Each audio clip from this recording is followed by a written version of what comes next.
Bismillahirrahmanirrahim. Assalamualaikum warahmatullahi wabarakatuh. Bagi memenuhi tugasan subjek Institusi Pemerintahan Islam PPPG 3273 di bawah kelolaan Dr. Anwar Fakhruddin Omar, saya Zainal binti Mahadun A171594 di sini ingin menyampaikan sedikit ulasan berkaitan apakah yang akan saya lakukan sekiranya saya merupakan seorang pemerintah. Pada pandangan saya, seorang pemerintah merupakan seorang individu yang mempunyai tanggungjawab dalam memimpin dan membentuk sesebuah masyarakat. Seorang pemerintah yang berkemampuan berhemah, berfikiran secara kritis dan bijak sahaja yang layak menjadi seorang pemimpin yang efisien. Saya juga berpandangan bahawa seorang pemerintah yang efisien juga mempunyai ciri-ciri yang tertentu. Pemerintahlah yang akan menentukan hala tuju sesebuah masyarakat dan memastikan setiap anggota masyarakat mendapat gambaran yang jelas terhadap polisi, arahan dan tugas, di samping juga memastikan setiap arahan dan tugasan berkenaan dipatuhi dan dituruti oleh orang bawahannya. Ilmu dan kefahaman perlu ada pada seseorang pemimpin. Ilmu dan kefahaman inilah yang akan memelihara seseorang pemimpin daripada membuat sesuatu keputusan yang bercanggah dengan syarak. Di sini saya ingin mengulas sekiranya saya menjadi seorang pemerintah.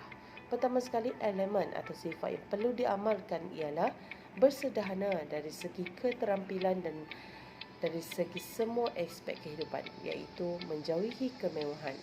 Saya akan melantik pengawas atau duta khas untuk memastikan juga semua orang bawahan mengamalkan perkara yang sama. Segala kemewahan yang melampaui batas hendaklah ditinggalkan, dan inilah yang menjadi polisi pentadbiran yang menekankan prinsip keadilan dan kesemerataan di antara masyarakat.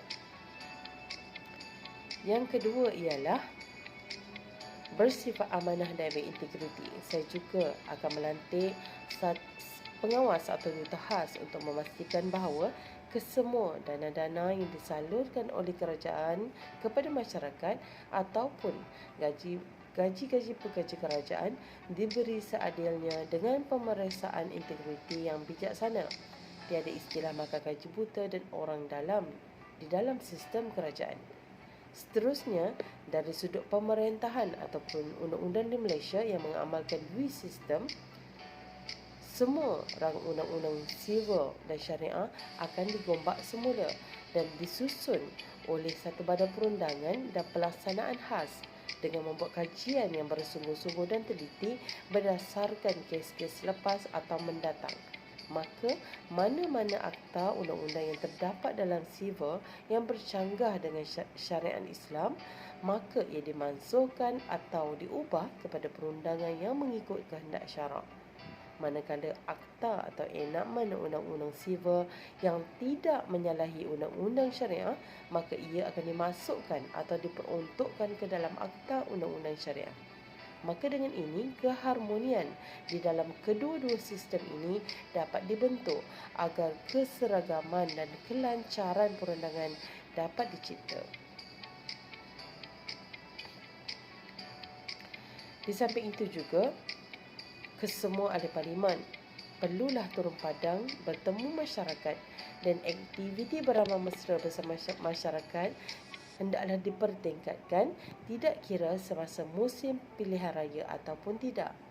Aktiviti ini perlulah dipertingkatkan dari semasa ke semasa supaya lahirnya pemimpin-pemimpin yang berjiwa rakyat dan memahami serta menyelami sendiri masalah rakyat, terutamanya golongan-golongan miskin dan yang berpendapatan rendah. Hal ini adalah supaya lahir sifat bertanggungjawab dan keprihatinan yang tinggi dalam hati setiap pemimpin yang telah diamanahkan. Di samping masyarakat juga, terutama golongan-golongan yang susah dan berpendapatan rendah ini, tidak terus merana dan bersendirian dalam menangisi nasib mereka.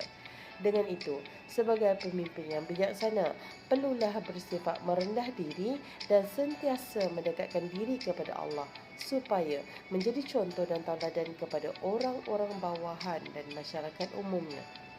Maka dengan ini, lahirlah pemerintah yang bertakwa dan akan lahirnya masyarakat yang cemerlang, gemilang dan terbilang.